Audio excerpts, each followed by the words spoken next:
for apple, apple यानी सेब। B for ball, ball यानी गेंद। C for cat, cat यानी बिल्ली। D for dog, dog यानी कुत्ता। E for elephant, elephant यानी हाथी। F for fish, fish यानी मछली। G for goat, goat यानी बकरी। H for horse, horse यानी घोड़ा। I for ice cream, ice cream यानी ice cream. J for jug, jug यानी जग।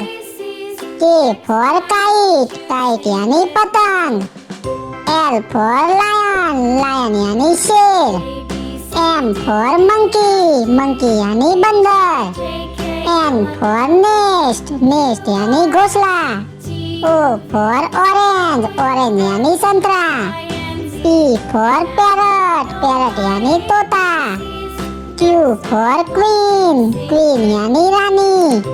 R for rabbit, rabbit यानी खरगोश। S for sun, sun यानी सूरज। T for tiger, tiger यानी बाघ।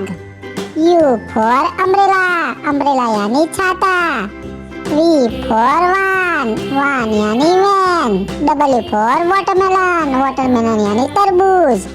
X for x-ray, x-ray यानी x-ray। Y for yak, yak यानी याक। Z for zebra, zebra यानी zebra। तो बच्चों, आपको हमारा वीडियो पसंद आया हो तो लाइक, शेयर, सब्सक्राइब जरूर करना।